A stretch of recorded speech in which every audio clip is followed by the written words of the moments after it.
Let me take you back to 2022. It's 2nd of February and Walmart Bridge just got hit.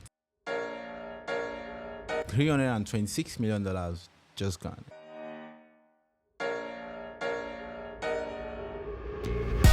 At the time, it felt like a one-off.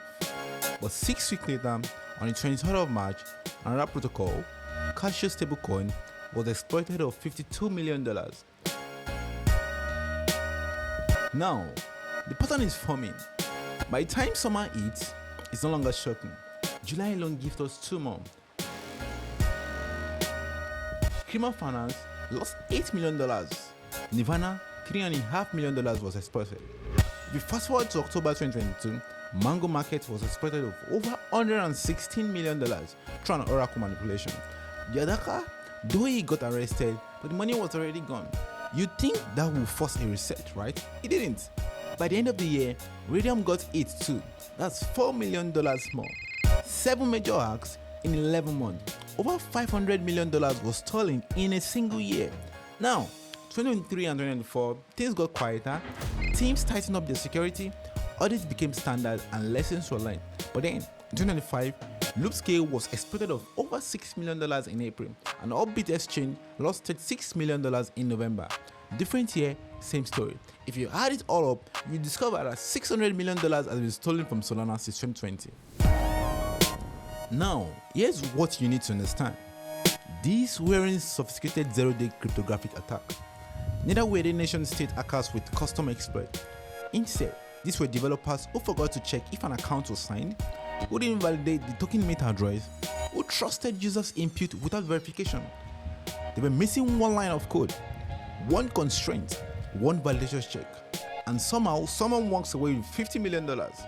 So that is what this series is all about.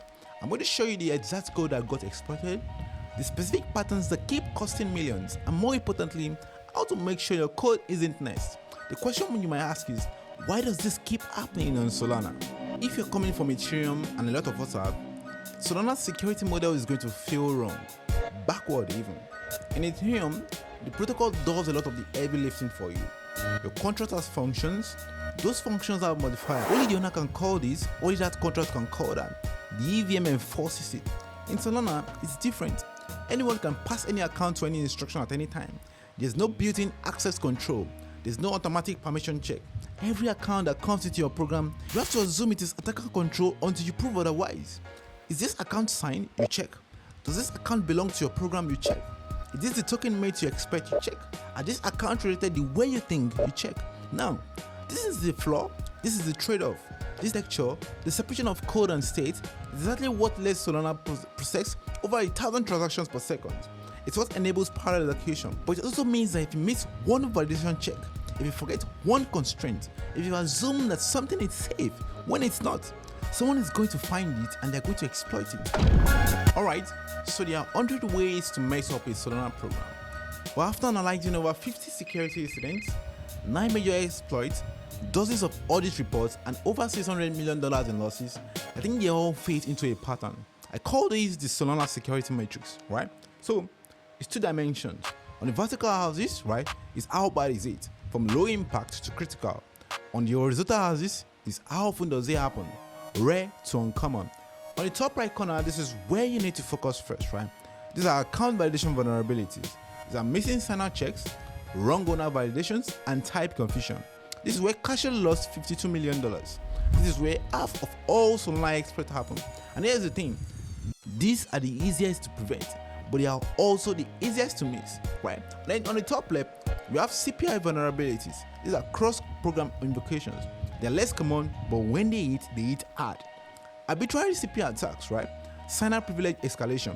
These require more sophistication to exploit, but they are absolutely devastating when someone pulls it off. On the bottom right, we have PDA issues and arithmetic errors. Jet Protocol, they had $25 million vulnerability here. The good news is a white hat found it first. They patched it before anyone got it. That's what we call a win. On the bottom left, right, we have unsafe code blocks, right? These are panic conditions, dependency issues. The Rust is actually pretty good at preventing this. Usually, they cause a denial of service, not a complete drain. Each of these conduits, each of these vulnerability types gets its own deep dive in the series. But if you only focus on one thing, start here, the top right, account validation. This is where the money gets lost. Now, before we go further, we need to talk about something important. Frameworks. Most of you are probably using Anchor. It's a standard, it's fast to develop with, and honestly, it handles a lot of security for you automatically. But there's this new framework, Pinocchio, and it's getting real traction in production. Why? Because of performance. Pinocchio uses zero copy utilization, it has zero dependency, we're talking 50 to 80% less compute unit, and it's compiled into smaller program files. Also, it has direct access to memory. Real teams are shipping this in production now. But there's a problem. Security researchers are finding more vulnerabilities in Pinocchio code. It is not because the framework is broken, but because developers are making mistakes, right? Let me show you why. With Anchor, you write something like this. You declare a signer type, Anchor checks the sign. Use an account type with constraint, Anchor validates the owner and checks the discriminator. What if you add a as1 constraint and Anchor verifies the relationship? It does the work for you. Okay, you just get an array of account info. You manually index into it, you manually check if it is signed, you manually validate the owner, you manually check the discriminator, you manually verify every relationship. And if you forget one of those checks, that's vulnerability, right? So why are we covering both in this series? 3 reasons. 1, you need to understand the underlying security model. Even if you're using Anchor, you need to know what it's doing for you. Pinocchio is growing, you might inherit Pinocchio code, you might need to audit it, you need to know what to look for. 3, the vulnerabilities are identical. You have same bugs, same exploit. Pinocchio just makes them easier to introduce. Understanding both will make you a better Sonana developer. Alright, so here's how the series breaks down. In video 2, we talk about account validation. That's the top quadrants we talked about. We're going deep on missing sign-out checks, owner validation, and type cosplay. This is remember the cashier attack, right? $52 million gone because of type confusion. This is where most exploits happen, and this is where you will focus on. In video 3, we talk about CPI vulnerabilities. These are cross-program invocation, arbitrary CPI attack, sign-out privilege escalation. These are less common, but when someone finds one, it's usually game over. In video 4, we talk about PDAs and arithmetic, program divided addresses, bump seed issues, integer overflow. We look at the JET protocol case, right? Got the $24 million bug case that almost happened. In video 5, we talk about raw specific issues. What happens when you use of safe code, panic condition, dependency vulnerability, the stuff Rust usually protects you from, but not always, right? So in video 6, we put all of this information together. Security checklist, testing strategies, when to use Anchor versus Pinocchio, how to actually build secure programs from day one, right? Every video follows the same pattern.